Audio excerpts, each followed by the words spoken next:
Israel Hamas युद्ध के बीच एक बार फिर से मिस्र की राजधानी कायरो में युद्ध रोकने के लिए कवायद तेज हो गई है।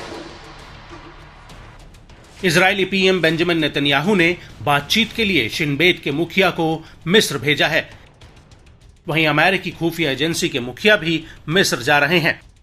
लेकिन इस सब के बीच इजरायली रक्षा मंत्री योव गैलेंट ने अपने एक बयान में साफ कर दिया है कि गाजा में युद्ध विराम हो या ना हो, लेकिन उत्तरी फ्रंट पर हिजबुल्लाह के साथ लड़ाई जारी रहेगी।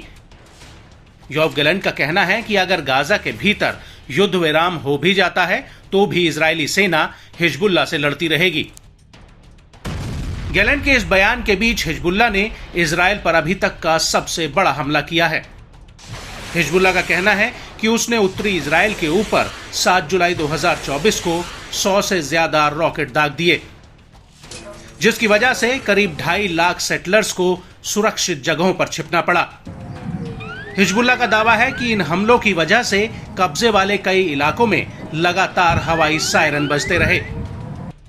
वहीं न्यूज एजेंसी एक्सियस का कहना है कि इस हमले में अमेरिका का एक नागरिक भी गंभीर रूप से घायल हुआ है।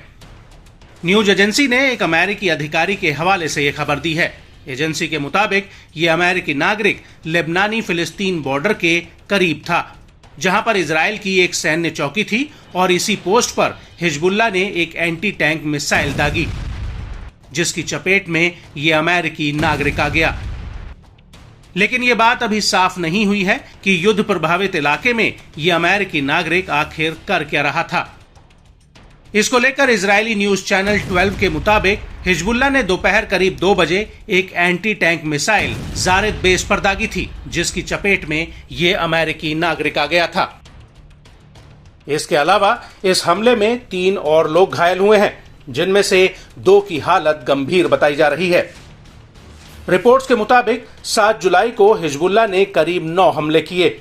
उसने अल रहब साइड और निमरा बेस पर एक हमला किया। यहां पर हिजबुल्लाह ने इजरायली सैनिकों पर कत्यूशा रॉकेट दागे हैं।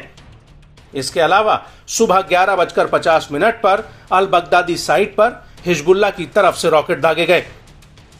इसके साथ ही माउंट जरमाक में मैरन बेस पर भी हिजबुल्लाह ने कई कत्यूशा रॉकेट से कहर बरपाया है।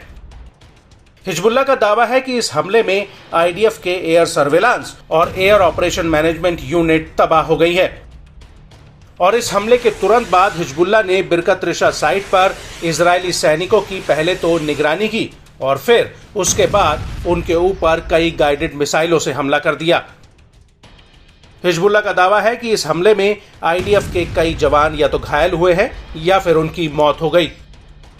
और इस हमले के बाद दोपहर को हिजबुल्लाह ने बयात बिलिदा साइट पर भी धड़ाधड़ कई रॉकेट्स दागे हैं।